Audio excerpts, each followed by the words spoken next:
Hi, Harley Quinn here, reading for the COVID-19 story time. And I've chosen Cinderella for a story because some of it seems very familiar. And I was going to read to Bella, but I guess she's very busy with Batman right now. So, here's Cinderella. Once upon a time, there was a young girl named Cinderella. She lived with her mean stepmom and two stepsisters. She worked hard all day long, and at night she slept by the fireside in the ashes. One day, a letter arrived from the palace. The prince was holding a ball, and everyone was invited. Cinderella's stepmom said to her, "You cannot go. You must stay here and mind the fires." On the day of the ball, Cinderella helped her stepsisters get ready. "Have fun at home," they teased. Well, we're trying to. Poor Cinderella watched as the carriage drove away and then sat down almost in tears. "How I wish I could go to the ball," she said. Suddenly, a kind-looking old lady appeared. She had glittery wings and a wand. "Hello, Cinderella," she said. "I'm your fairy godmother. I'll grant you your wish. You shall go to the ball." Cinderella's fairy godmother smiled and said, "First we need a way to get out of that palace. Fetch the largest pumpkin from the vegetable patch." She waved her wand and the pumpkin became a carriage. "Now, you need some horses and a driver to take you to the palace," said the fairy godmother. And in 2 flicks of her wand, 4 mice became 4 horses and a rat became a coachman. "Now for the most important part," said Cinderella's fairy godmother, "your gown." She twirled her wand, and when Cinderella looked down, she was wearing a beautiful dress and sparkling glass slippers.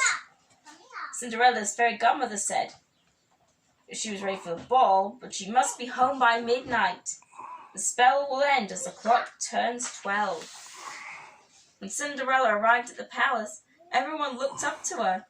"Who is that beautiful young lady?" they asked. Nobody recognized her, not even her jealous stepsisters. The prince danced with Cinderella all evening. She was enjoying herself, so much she didn't notice the time. Suddenly, Batman struck. The clock began to strike 12. Cinderella ran from the palace, but in her haste, she lost one of her glass slippers.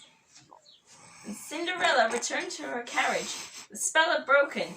She ran home quickly to make sure she was back before her stepsisters.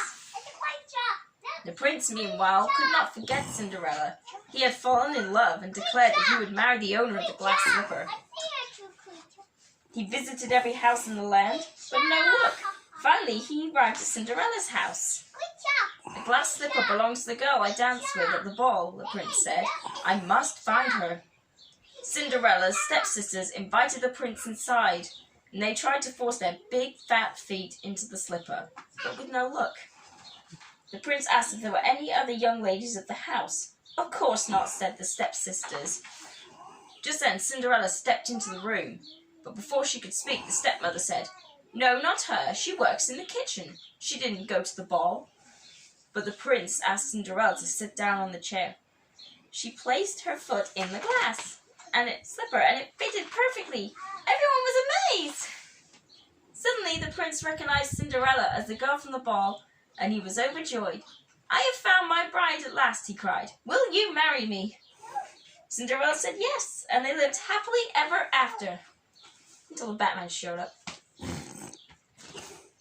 Well, that's my bit for the COVID-19. Make sure you wash your hands, because you don't know where they've been. Signing out.